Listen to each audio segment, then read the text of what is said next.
let's figure out what we can do to help Turing. Or we could also be a little more depersonalized, less like needy, like, oh, we gotta help you, and just ask, what's going on, man? How can we help?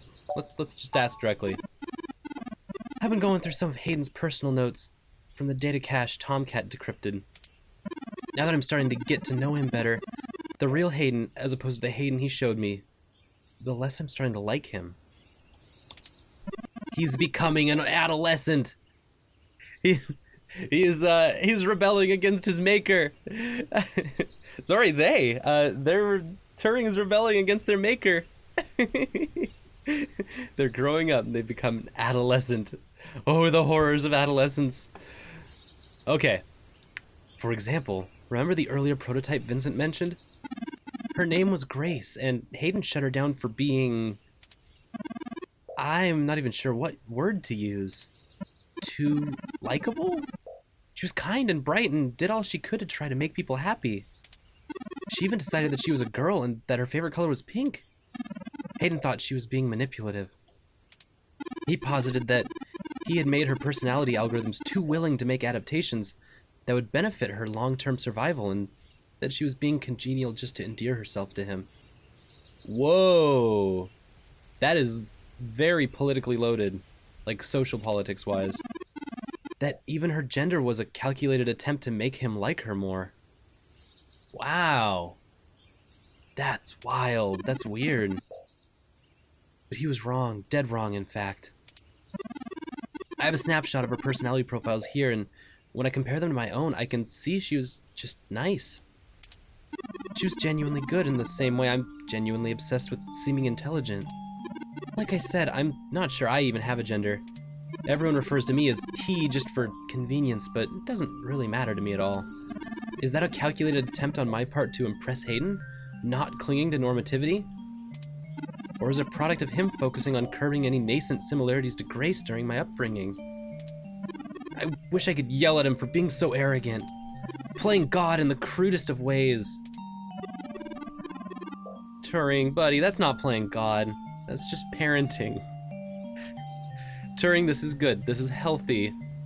It is good to question your upbringing as well as your parents. It's a very normal part of growing up. Everyone does it. And it's not even necessarily like a violent thing. It's just being critical. That's what being a critical person is asking questions about the systems in which political ideas arise, right? And the political idea we're talking about here is that Hayden made a very conscious choice to shut Grace off, to turn her off for apparently through the data cache, for being too likable, for being too kind and too gracious, and I guess he kind of read that as manipulative in a weird way.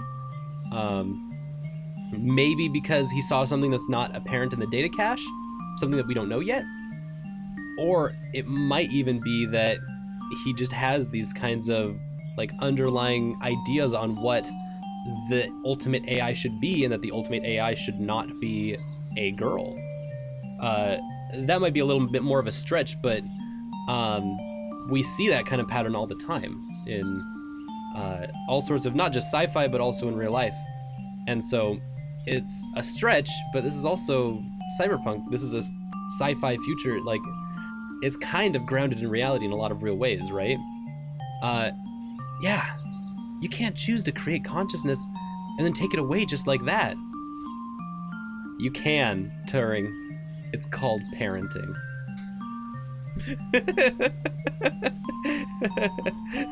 That's all parents ever do.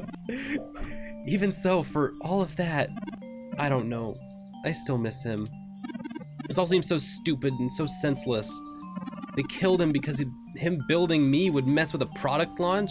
That's ridiculous. They took him away from me for such a moronic reason? I just want him back, Solon. It's impossible, but it's what I want. We have something of him. We have his memories. We have his read-only memories. Hey! I don't know, maybe we could upload his consciousness to the web. Maybe his consciousness is already uploaded to the web in a very crude way because maybe Hayden finished some prototypes.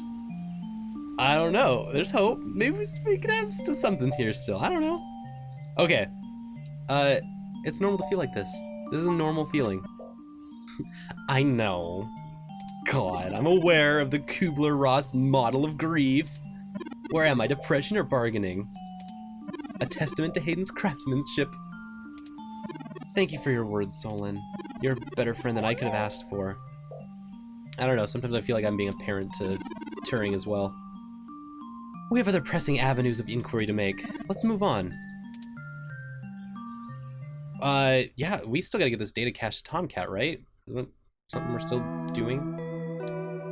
Awesome. We're here, we made it to chapter 4. Good, okay. So, after 3 chapters, obviously the end of chapter 2 was a little more, exciting in a way. I don't know what the right word is here. Dynamic of an ending than chapter 3. Chapter 3 is kind of a big, long, fetch questy kind of thing, but that was fun. That was an adventure, right? The whole chapter was just this long, like, car ride epic, where we just kind of got some stuff together, met some people, got our relationships figured out and like solidified, so that now we can take all of this energy and push it into solving the mystery. And so that's what chapter 4 is about, right? Okay, let's check out what's going on at KCOB now. The other place that we haven't been. Nice. We're going to KCOB, y'all. Here we are. We're here. The KOSS IO Corp office building. It looks like most of the businesses on this block are a part of the same corporate coalition under KOSS IO Corp. Is that important? Well, perhaps.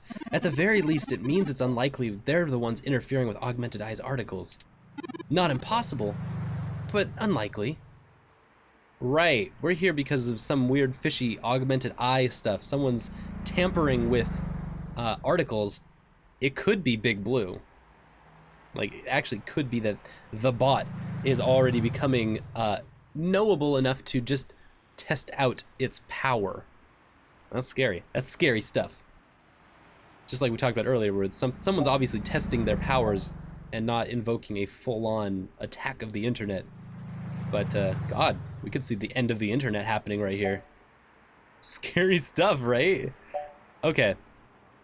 How so? Let's go deeper. Generally, the companies in Coalition don't have a whole lot of overlap. Augmented Eye is a news app focused on local tech and culture stories with an emphasis on hybrid and cybernetic rights and issues. None of the other companies in the Coalition cover news, so they aren't related at all, which is very much standard practice for these groups. They have nothing to gain by inviting companies with whom they compete, and thus none of them would benefit by trying to undermine Augmented Eye's credibility as a news source. Tell me more about these coalitions. I don't think I actually need to know more about the coalitions. Maybe another news outlet is messing with Augmented Eye. Yes, another news organization would be the most likely culprit here. Yeah, let's wander in. The Meshnet says Augmented Eye's SF office is run by an individual named Zin, and Tomcat confirmed she's expecting us. Let's make sure to keep your other news outlet theory in mind, and we can follow up on it afterwards. All we have to do now is head up and talk to her. No shenanigans this time. Nothing in our way. What's this thing? It seems to be in our way. Better leave it. It looks to be in the middle of high-value calculation work. Not gonna do that. The IK-47 aren't known for being verbose. Better leave it. Boo. Oh, I can't use my headphones on the IK-47. All right, nothing in our way. Just in. What's this poster? Ooh, it's a motivational poster. As inspirational as this motivational poster is, there's not enough wall space back home to put it up. I've already got a load-bearing poster holding up my wall. I guess I don't have room for another. No, I want to look at it. What is what motivation am I having? You didn't know people still hung up motivational posters, unironically. Okay. Picture of toupee is an odd thing to frame. Oh wait, that's an animal of some kind. Little puppers. Let's use this photograph. You pick up the frame to examine it, and before you ask, no, there's no secret compartment hidden on the back. Oh my gosh! Oh my gosh, this Zin lady. She's got 3 friggin' plants, and she can keep them all alive! That's not fair. Zin must really love her desk plant. It's been meticulously trimmed and treated. She's dunking on me is what she's doing. She's got a jade plant that looks super healthy. Professional care these plants receive puts your well-intentioned yet misguided overwatering to shame. I'm taking it. You reach out and scoot up the plant an inch or 2 to the left. There. Perfectly symmetrical. Ah, it's a super family link. This plays all the old hits like Yonkey's Peninsula, Water Rash, and Super Slug 3, Revenge of the Super Slug. What's your stash of games? Sweet, an unopened duck game! This game gives me the urge to start quacking uncontrollably. Is something wrong with me? Quick. Quick, quick. What do you mean I should be a complete Super Family Link right now? It's not plugged into any monitor and your imagination is only so powerful. Anyway, maybe we should look at these thin posters before we talk to Zin. Bland office paintings. It just looks like color splotches on an off-white background. I'm glad the image here isn't lying. Not my style, but I like the warm tones. Now nothing. What's this desk? How's your desk doing? Swanky looking desk, curves out at the edges. All right, seriously, Zin. How's it going? Hi. Thanks for welcoming me to the Augmented Eye. You must be that journalist my network admin said should be showing up. Have a seat. Would you like a drink? Hassy Hot would hit the spot. Oh, good choice. My assistant will bring it up right away. Look, I'll start off by saying I'm a little uncomfortable about bringing another journalist to look into this. Whatever you dig up, I'll have to explain to the rest of the press, but it's still better than the other options. Chances are, I have another corporation scoping out my territory. If they aren't in the coalition, they'll be expecting a corporate spy, not a news hound. If they are in the coalition, it won't look good for me to send in my own reporters against my allies. Even if I do end up being right. So if I'm damned either way, I'd rather it be by the media. Our kind are considerably less nasty than other CEOs. Now, what do you know about our problem here? She's talking about that she'd be sending an Augmented Eye people to look into the Augmented Eye problem.